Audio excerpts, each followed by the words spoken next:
చంద్రబాబు నాయుడు గారు అంటున్నాడు నాది విజన్, జగన్ది పాయిజన్. బాగుంది కదా డైలాగు. ఈయనది విజన్ అంట, జగన్మోహన్ రెడ్డి గారిది పాయిజన్ అంట. ఏమయ్యా జగన్మోహన్ రెడ్డి గారిది పాయిజన్ ఎలా అయితే?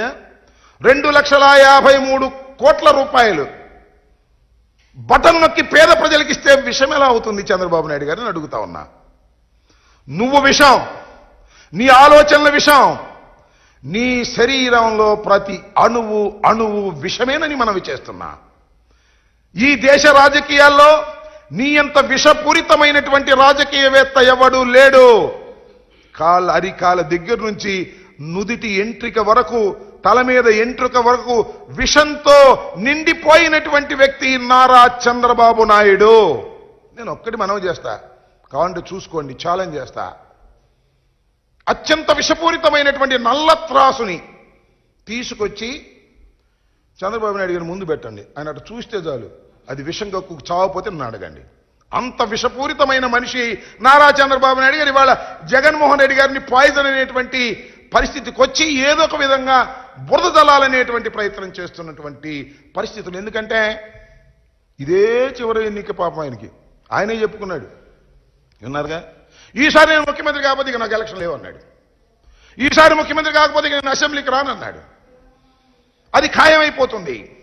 అందువల్ల ఏ విధంగా అయినా సరే సబద్దాలాడి కోట్లు ఖర్చు పెట్టి జగన్మోహన్ రెడ్డి మీద విషం జల్లి ఏదో ఒక విధంగా గెలవాలనే తాపత్రయమే కనపడుతుంది తప్ప ప్రజలకు మేలు చేశాను కాబట్టి గెలవాలనేటువంటి ఆత్మస్థైర్యం లేనటువంటి వ్యక్తిగా ఇవాళ నారా చంద్రబాబు నాయుడు గారు చాలా స్పష్టంగా అర్థమవుతున్నాడనే విషయాన్ని మీ అందరికీ కాస్త చంద్రబాబు నాయుడు గారి ఉపన్యాసాలు కానీ మీటింగులు కానీ అత్యంతం పరిశీలిస్తే చాలా స్పష్టంగా అర్థమవుతుందని కూడా మనవి చేస్తున్నా.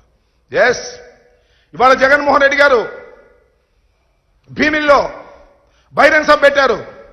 సిద్ధం అని పెట్టారు. మేము ఎన్నికలకు సిద్ధం, సర్వం సిద్ధం చేసుకున్నాం, మా 175 మంది అభ్యర్థులు సిద్ధం, 25 మంది పార్లమెంటు సభ్యులు సిద్ధం, మేము సిద్ధంగా ఉన్నాము, ప్రజలకు మేలు చేశాము, రాబోయే ఎన్నికలకు అడుగులు వేస్తున్నాము, మేము సిద్ధంగా ఉన్నాము అని చెబుతుంటే చంద్రబాబు నాయుడు గారు అంటున్నాడు సిద్ధమని. చంద్రబాబు నాయుడు గారే కాదు, ఆయన ఎవరు, పవన్ కళ్యాణ్ గారు, ఆయన కూడా సిద్ధం అంటున్నాడు. దేనికయ్యా సిద్ధం? మీరు నాకు అర్థం కాలేదు. మీ ఇద్దరు కలిసి కూర్చుని మాట్లాడుకుని సీట్లే అనౌన్స్ చేయలేనటువంటి దౌర్భాగ్యమైన పరిస్థితిలో ఉన్నారో, డ్రామా ఆడుతున్నారో తెలియదు నీకు. పవన్ కళ్యాణ్ గారు ఎక్కడ నిలబడతాడో తెలియదు, అనౌన్స్ చేయరు. చంద్రబాబు నాయుడు గారు 1 నిలబడతాడో 2 నిలబడతాడో తెలియదు. వీళ్ళు సిద్ధం అంట. దేనికయ్యా మీరు సిద్ధం? ఒకదానికి మాత్రం మీరందరూ సిద్ధం.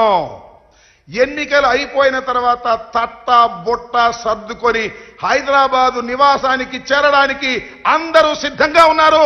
చంద్రబాబు నాయుడు గారు, పవన్ కళ్యాణ్ గారు, లోకేష్ గారు సిద్ధంగా ఉన్నారు మూటా ముల్లె సర్దుకొని. ఎందుకంటే ఇల్లు కూడా లేనటువంటి రాజకీయవేత్తలు మీరు ఆంధ్రప్రదేశ్లో కాబట్టి లారీకి సరుకెత్తుకుని సర్దుకోవడానికి సిద్ధంగా ఉన్నటువంటి ముఖాలు మీవి అని ఈ సందర్భంగా నేను స్పష్టంగా చెప్పదలుచుకున్నా.